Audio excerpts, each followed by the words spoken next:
Obviously a cold, wintry start to the day. And obviously, I know most of us have managed to get here and be fairly intrepid in our efforts, but do bear it in mind, that it tends to be that these sort of days people get a bit distracted. They're sort of umming and ahhing about travel journeys home already, so kind of just bear it in mind and obviously trade your day, but if volumes do seem light or a bit lower than usual, then there are obvious reasons for it, and adjust your plans accordingly. That said, it hasn't really, there's still been some good trading even in the US session, and they're under a couple of feet of snow at the minute, so should still be opportunity if we're patient and wait around. Now obviously the Bund yesterday had a pretty obvious inside day. Most of you would have already seen that. And across the hourly chart as well, you can see we are still building this flag. You kind of had to redraw it a couple of times. So in a sense, really, you're just going to be looking for a break of the inside day in the 54s. No matter how many times you redraw this, that's where the ultimate break is going to be. And we're still comfortably in that flag. Yesterday we made a low of 16. We didn't push too far down into where I was sort of worried that the territory would be a bit on the deep pullback side, and it stopped at 16. Now if you bear in mind, I've said this a couple of times, but actually it's been, especially in the Bund, I think we've mentioned this a couple of times, where actually these areas that happen on month end, even when they don't show up on a chart, seem to actually be incredibly strong and actually hold for quite a long time. I vaguely recall we spoke about it, and I know it was 63 was the level. I can't actually remember the big figure, but there was a month end sometime last year. The level was 63. We came and tested it on the Monday, and it's never been back there. It's never touched it since. The market's just carried on and on and on. So do try and remember, there seems to be a really strong A+ type setup on these month-end pullbacks, where you can actually use them for actually a pretty good play. And 15 is one that I mentioned. It's where the guy came in, as I said yesterday, and he was permanently reloading the book, and it held a treat yesterday, and actually the bounce was pretty aggressive. You can see it was a proper buying tail, and we moved quite aggressively off it. And the mistake to kind of be made there was if people were sort of hovering a little bit lower down, expecting a retracement to these levels, the 9 and the 10s, which is what shows on the chart.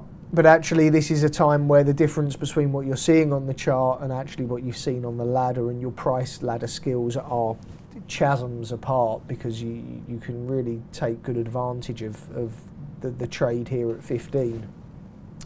So as it stands, this is where we are. It was a funny old looking balance day. At the minute we are still completely stuck in the middle of it. We've shut our open close gap. Chances are we're going to have a look at 41 at some point to test the upper side of here. And we're just waiting on more information, and this is the point of being patient, certainly in the Bund. Just give it that bit of time. We know the extremities, we know where we're looking for, and hopefully we get our break I'd rather see it to the upside, if I'm honest. Hopefully we get that, and we get a move sort of through these 50s and then through the 54s, but we'll have to wait and see. As far as our downside areas go, they are pretty obvious. We have touched the close. We've got this ledge that built here at 23. We are back down to the 15-16. Now just be careful with the inside break here, because obviously we do have levels that are very strong underneath. So we've got the 50%, the value area high, we've got our exposed Marabuzo, we've got this high, a close, singles. There are a lot of reasons that are going to make this a particularly hard trade. So I think for me, that's obviously why I'd rather see a break to the upside. So we've got some incredibly strong levels under there. As with all these things, a break of the extreme of the inside day, the sort of mother candle is much more significant, but that is a long way down the page. Through these areas, if we do manage to push on through, obviously double O's was a VPOC area, and then 94, 95 was, again a month-end area. So quite hard to the downside to see how it's going to, skip away and certainly give you a quick flush of money, as opposed to actually quite a hard sort of grind down followed by sort of retests of levels. I think this could be the trickier play. So moving on then to the Euro stocks. Obviously we've priced ourselves a great deal higher, and I think the problem we're going to have today is how you actually get long. The flag has broken. It broke late yesterday. We have closed above it. And you can see that this morning we've had actually the perfect retrace to it. It comes in at 82, so our current low is smack bang on it. It's actually very difficult to know solidly how many other people are looking at this flag. I think the intent is there, and the bullish tone is there, certainly in the Euro stocks. But this has built. We have closed above it. The first sort of note of caution is, that we are likely to, or we are posting these sort of bullish signals. So just keep a close eye on the sort of moves to the upside. Obviously the cleaner breaks, we have got 98, which is this high across here. You can see we've just come shy of that at the minute. And then the perfectly clean break that most people are going to be looking for is this 04s. So, that is your break point. Trying to position yourself for the break is actually going to be, I think, a little bit trickier. I think knowing that people are going to be looking at this flag and playing for that is a tough trade. And then, of course, sort of actual levels to dip by, which we'll go through in a second, I think are actually quite difficult. But certainly this is where we're looking at the moment. We've sort of pushed up. We're looking here. We're looking for the break here. Further up there, your sort of scale areas, you've got a small level here at 11. And then you've got a better level, this IB high up here at 19. And then should we get through there, you've got this area here, the 25, 26s, followed by this high here at 30. Just remember, if the flag does start panning out, the target on the flag is, fairly huge. It's about 4 points. So I'm not saying we're going to head there in one foul swoop, but that could be just a long set trend. With regards to sort of other levels above this 34.30, which actually is the clean break of the flag, obviously it's fine trying to attempt to pick your trend lines, but ultimately the confirmed break is through this high. You'd have to go back to your templates, which we have done before, and should we need to this afternoon, we can go through the template areas again. But just be aware that you should have done this yourself and have the levels above here sort of firmly written down. So to the downside, obviously picking an area if you desire to go long, it is going to be a bit difficult. The open is obviously something that is obviously going to get spoken about with me, so just keep an eye on that. Obviously the 84 level as well sort of marks the single prints and an initial balance low previously, so it is an actual area in and of its own right. We can see the 81s, which is your flag retracement. Now under there it's a little bit awkward, and it's awkward because the Eurostoxx actually chopped through areas quite a lot yesterday. Really the most aggressive first area I have is this LVN area here. So we've got the LVN that comes in at 74. For me, it would be quite nice to actually see a push through into this area and then get this to hold and then balance back above the open. That would give me a lot of confirmation and quite a lot of conviction that we were going to take out the 04s. But that's really your first port of call, and that would show, to me, that would show some reasonably aggressive buying. We've actually got this area as levels from prior. It's where the low volume node crept in yesterday, but we have spoken about sort of 73, 74 area before, so it wouldn't surprise me to see that hold. Underneath there, you've got your initial balance high and your value area high that comes in here at 65.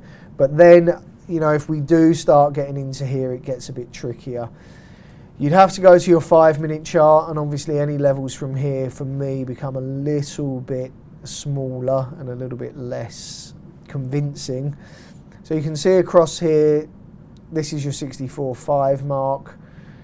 Under there, I mean, you've got these areas here. You've got 56 to 58, which has been mild swing areas.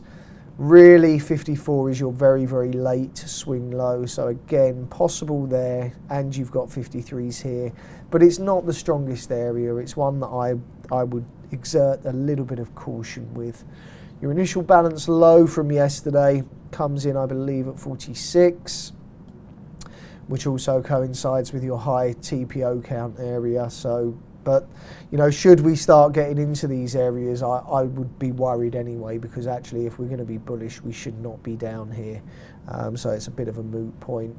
And obviously your VPOC and value area low comes in at 39.41. But all scalpable areas, but I would be cautious on the tone and the actual trend direction if we really start cutting too far into yesterday's value area.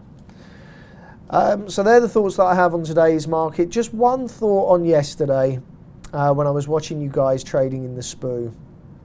Now, don't get me wrong. I love some of the trading that we're doing at the moment, and I think there are some people that are standing, you know, aside and above others, and they're trying to get on some really good size, even in the Spoo, and they're actually running trades brilliantly. And I saw it in the Spoo yesterday. You all attacked the open. I personally didn't see why you were aggressively attacking it, but it's not my job to micromanage you. You know, I watch how you trade, and I have my thoughts and comments, but actually as for executing the trade, that's, you know, I'd do it myself in, you know, massive size if I wanted you to trade exactly how I would. But I saw a lot of people aggressively going short here, and they actually did run it brilliantly. And that, for me, I was shocked. I mean, they ran it through these levels, they ran it down here. The only thing I would say is, at this point, you were really a long, long way on side. Some of you had started getting in at 89. So by the time you got down here, you were like 15 handles on side. Combined with that, we have been speaking about this head and shoulders. Now, I haven't redrawn that trend line, and I put it out on the hoot and holler in Woking, and I know that it doesn't get to London or Poland or Spain, and it's something that we're going to work on so that the hoot and holler actually gets to all offices. And that's just an aside. But this is the neckline that I had. And actually, the neckline for me came in at 74. 74 and a quarter, I think, to be precise. And you can see that yesterday's low came in at 73 and 3/4. I think, for the sake of, you've got to understand, I know we might all be that pernickety that we love things to be perfect, but you do have to understand that the scales of charts, the way in which trend line draws, you have to accept that there's going to be at least half a tick's worth of discrepancy between the person who uses X study, the person who uses CQG, the person who uses market delta, the person who uses platforms that we haven't even heard of. So for me, if you are 15 handles on side, which some of you were, and we're hitting a neckline, the probability of that market going straight through that neckline and then absolutely hemorrhaging was incredibly low. That's not to say it couldn't have happened. It could have done. It could have blipped straight to 40, and it could have then just absolutely flash crashed, for all I know, but it was a possibility. The probability of it, though, as opposed to the possibility of it, was incredibly low. And I would just urge you to look, and I'm not trying to adjust the way you trade. I think it's fantastic that you were 15 handles on side, and I know that some of you did scale off. But just question how far you want to run that back. You gave yourself the opportunity for it to break. It didn't break. We started creeping back above lows. You know, you had to just maybe consider, you know, the option of calling that trade a great trade, a profitable trade, and getting out of it. It's just something I noticed, just something I wanted to point out. If you disagree with me, fine. You know, you put the trade on, you got 15 handles on side, I didn't. It was a great trade. Just be aware of hoping for things to happen and not fully assessing the probability of things happening. As for what the Spoo did yesterday, it absolutely confirmed that the all sessions chart is what everybody's looking at. Whether I or John actually agree with that is another matter, because we do chart pit levels. I know that most of America Off Profile certainly does chart pit only levels, and I fully back that and endorse that. However, on this occasion, they do seem to be looking at an all sessions pit daily. The trend line confirmed and held. You must have that trend line drawn in. You cannot forget that trend line. Whether we get there today or tomorrow or not at all, I don't know. It might, by the time we get down here, not be a head and shoulders at all. It might just be a really good trend line. At the moment, it's a head and shoulders. That's your neckline. That is the break we're looking for. The day after we close below there is the day that certainly John and I will be executing positions, and I would expect this to get pretty serious to the downside for the next 100 ticks. So make sure you've got that in. Keep it in. It's a great line. It's been confirmed as what people are looking for. I mean, it's absolutely bizarre that we've got a bull flag in the Euro stocks and a head and shoulders in the Spoo, but that's where we are. We're in an environment where fundamentally we're being propped up by the ECB in Europe, and there's considerations of tightening in the States. So that's why it's happening. There's possibly even a spread to have there, and I don't mind if people get their spread charts up, work out the Spoo to the Euro stocks ratio, and find the way to execute that trade. You know, I have got no... In fact, I endorse people doing that. You know, I think that's an absolute cracking trade to put on at the minute. You know, so I will leave that with you. Okay, guys, all the best for the rest of the day. Let's hope the weather calms down a bit so that we don't all sit here at 10 o'clock panicking about getting home.